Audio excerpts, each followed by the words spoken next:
enjoy the silence.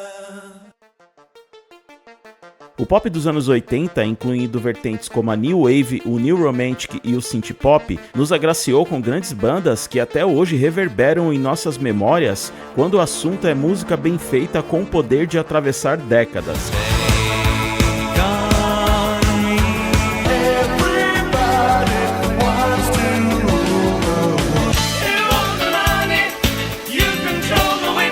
Porém, um desses nomes com certeza se destacou, não apenas pela qualidade musical, mas também por ter ido na contramão dos padrões sonoros mais coloridos de outros artistas da época, trazendo uma sonoridade mais sombria e soturna com letras introspectivas, antecipando tendências como o Dark Wave e o Industrial Pop. É claro que eu estou falando do Depeche Mode.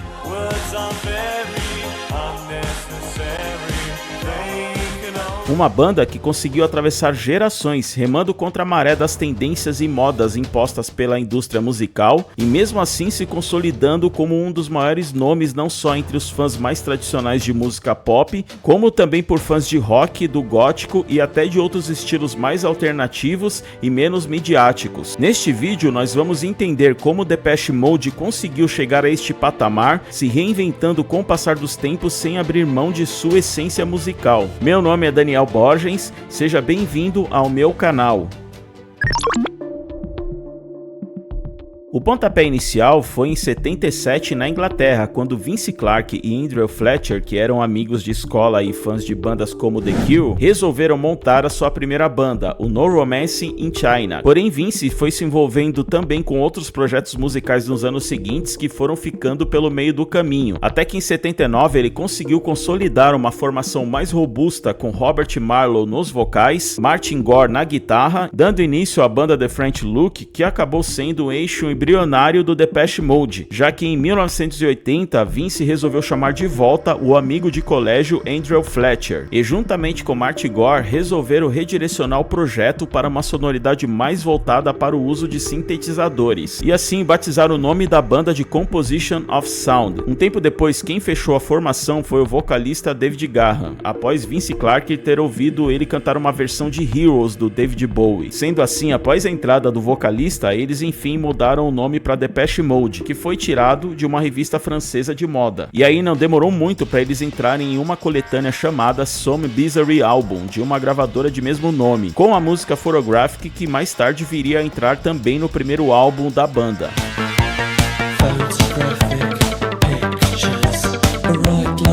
Com a repercussão e os shows que a banda vinha fazendo, eles começaram a ser sondados por alguns empresários e gravadoras de médio porte até assinarem com a Multi Records. E por este selo eles lançaram alguns singles que foram entrando nas paradas, como a Dream of Me, a New Life e o primeiro grande sucesso do Depeche Mode, a Just Can't Get Enough.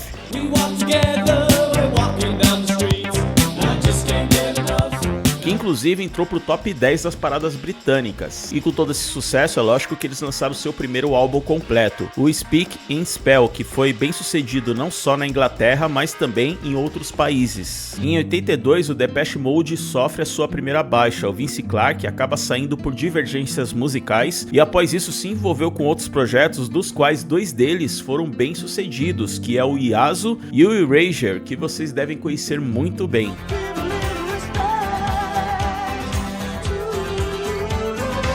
Porém, a saída de Vince não abalou tanto assim a banda e Martin Gore, a partir daí, assumiu o papel de principal compositor. Na sequência, eles lançam o single See You, que foi muito bem sucedido e alcançou a 6ª posição nas paradas.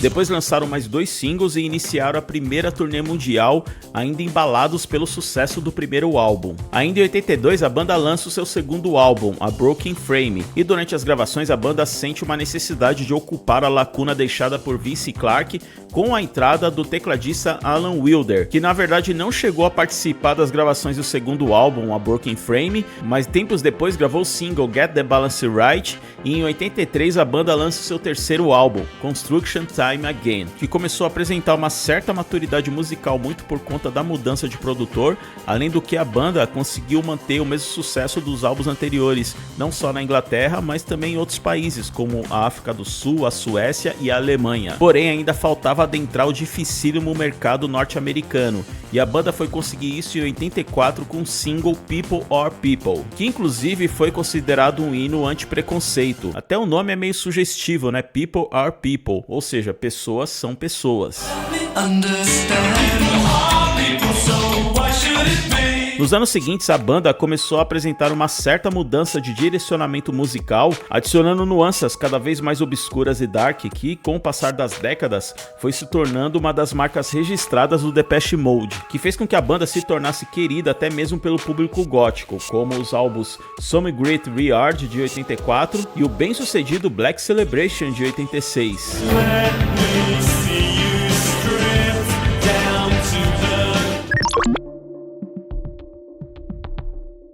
Em 87 eles lançam o álbum Music for the Masses, que conta com um dos maiores clássicos do Depeche Mode, a Strange Love, que inclusive fez muito sucesso também em nosso país, se tornando até trilha sonora de novela. O álbum ainda conta com a introspectiva e melancólica Never Let Me Down Again.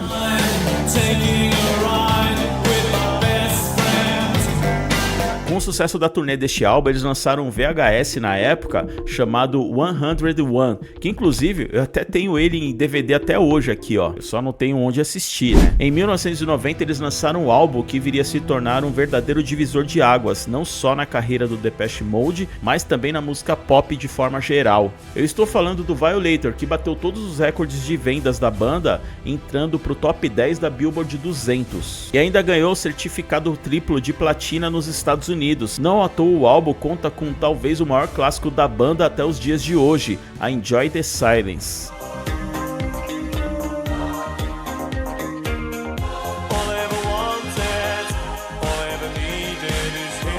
Cara, é impossível uma pessoa que não ouviu pelo menos uma vez na vida essa música. O álbum também conta com outro grande clássico da banda, a Personal Jesus.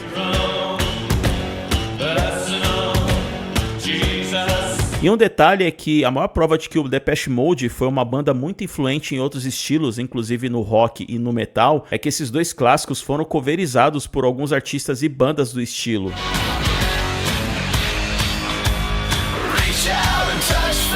Feeling unknown and you're all alone, flesh and bone.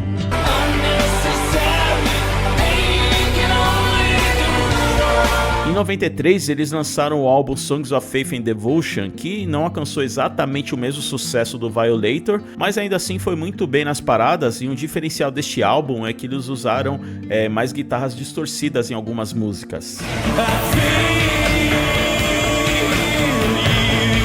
Eu quero ressaltar aqui que uma das minhas músicas favoritas do Depeche Mode está neste álbum, a Walking in My Shoes.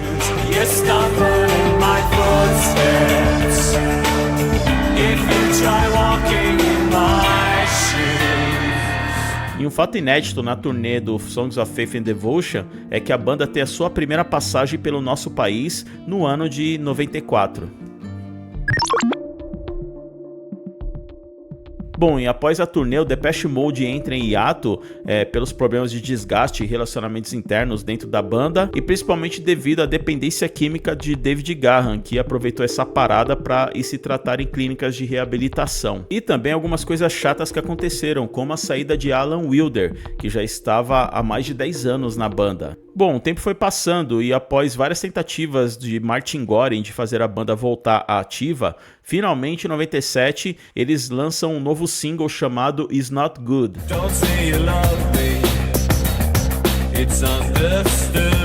Música que até alcançou boas posições nas paradas, e embalado com isto eles já lançaram um novo álbum, o Ultra. E aí o álbum até estreou bem na primeira posição no Reino Unido, mas logo foi perdendo força e nem de longe alcançou o mesmo sucesso dos álbuns anteriores. Já na entrada da década de 2000, o Depeche Mode lança, em 2001 mais especificamente, o álbum Exciter, que teve uma repercussão razoável, principalmente por conta do single I Feel Loved, que tem uns sintetizadores bem interessantes.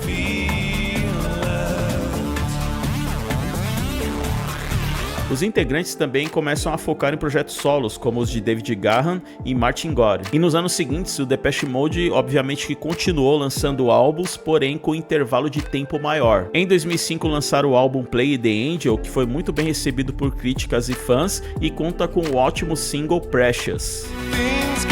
pretend things get broken.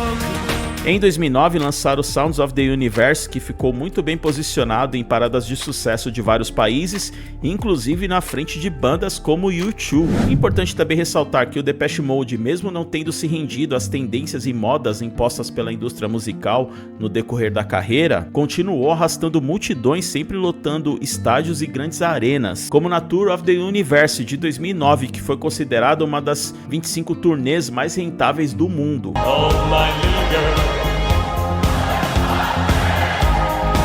Em 2013 lançaram o álbum Delta Machine, que ficou em primeiro lugar no Reino Unido e sexto nos Estados Unidos. Em 2017 um álbum Spirit. Where's the revolution?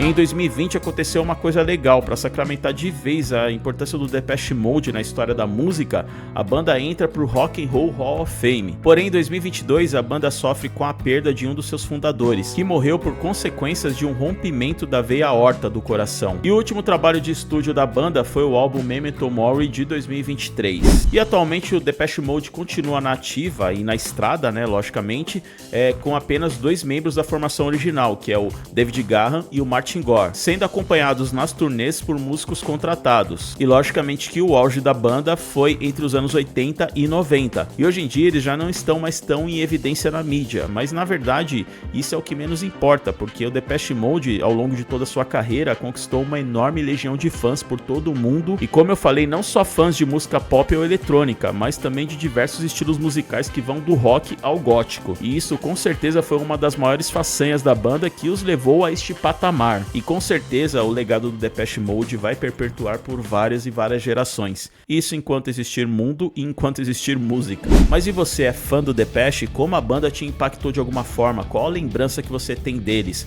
Põe aí nos comentários que eu quero saber. Obrigado mais uma vez pela sua audiência. Vou te pedir para você deixar aquele like esperto se você gostou do vídeo. E eu queria também aproveitar para fazer um apelo, galera. Eu percebi aqui pelas estatísticas do canal que ainda tem muita gente que assiste aos meus vídeos, mas ainda não é inscrito. Então justo agora que o canal tá numa crescente legal, tô conseguindo aumentar a média de visualizações, gradativamente também o número de inscritos. Por que você não aproveita para me dar essa força e se inscrever no canal? Vai, dá essa moral para mim, não custa nada, vai. Dito isso, obrigado mais uma vez, eu espero te ver no próximo vídeo e até breve.